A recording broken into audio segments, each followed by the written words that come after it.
And another thing, it's important to just go ahead and brace yourself.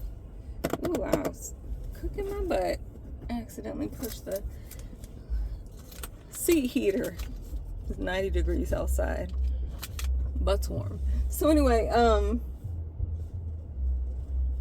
it's important to go ahead and fortify yourself and ask God to help you if you're struggling with the insults that may come about when you do find that you are going into exposing what the enemy is up to and whatever measure that is. And then, there's the slander and things like that.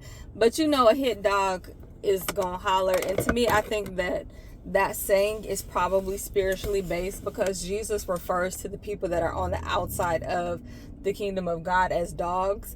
And so while a hit dog does technically holler, so does a hit cat, or a hit elephant or a hit human. Like, anybody who's hit hollers for the most part, unless they're just like dude off of Glory. But besides him,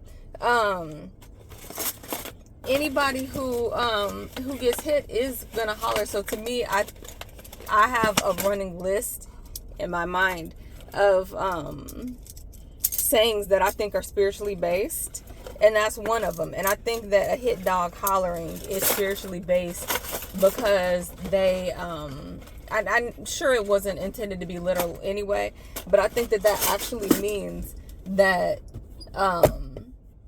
that response when you are speaking on those things and you're doing what God calls you to do, which is to expose, and the immediate response is to say something against you, is to slander, because that's part of this experience. But you have to ask God to help you deal with that so that those words don't hit your soul, because a lot of times those words are being used to create a point of contact. The word, if it's received by you, it's a point of contact for the demonic kingdom to then have access to you. But then it's also a way to try to pull somebody into their world by saying those things, because those intrusive thoughts are being measured, are being checked. Like, did you receive it and accept it? I don't know how it all works, spiritually speaking, but did you accept it? Did that seed hit the soil of your soul or not? So it's important to ask God to help you ensure that that's never the case. So then when you get to exposing, and then you go out and about, and all of a sudden you have people and their demons are manifesting and you don't know them, but they have something to say. It's important to look past all of that and to look through it and to just let it be what it is. Because for one of the things that I notice about Satan's kingdom is that they're always referring to people in pronoun form. And honestly, that's one of the things that it is that I used to notice back in the day when I was nowhere near having any kind of knowledge about these things. And I used to always notice that people would do that. I just didn't know that it was demonic, where it was let's say, at work, I'll always notice that people were calling people she this and she that and him this and him that, but they knew the person's name, but they weren't saying the person's name. And it was just why aren't they saying that person's name? And it's on purpose. It's an intentional, demonically manipulative tactic to use to make someone think that everything is about them when it's not. It is a way to cover everybody at once. What it's giving is that, let's say that what you're experiencing, you can hear different projections being spoken around you, and you're a dude and you hear he this, he that, he this.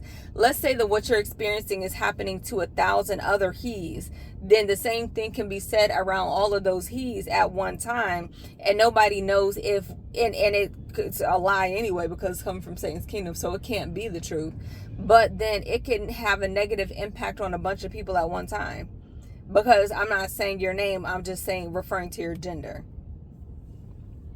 But when it comes to that, though,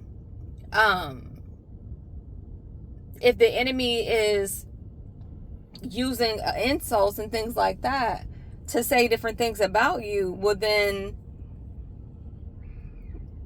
when you're out and about, is because you just got done saying something and it was effective, and now there's an attempt to try to insult you, to try to bring you down. So ask God to create within you a barrier and to create that hedge around you so that those negative words don't have an impact on you anymore. Because what's being said isn't even true anyway.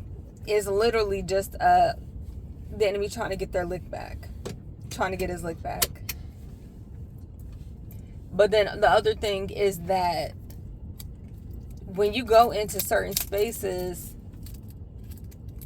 it's known who you are.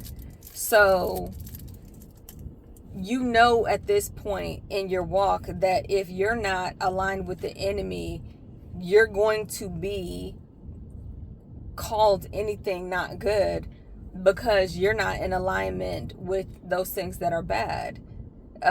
You're gonna be insulted because you're going on a different path. You're not doing what you're not doing.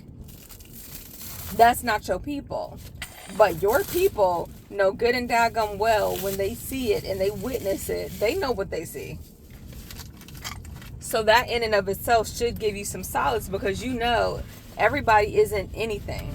Because your people know the slander campaign when they see it. They know the persecution when they see it. They know spiritual warfare when they see it. That's one of the reasons the enemy's always trying to keep your butt in the house, so you don't encounter your people.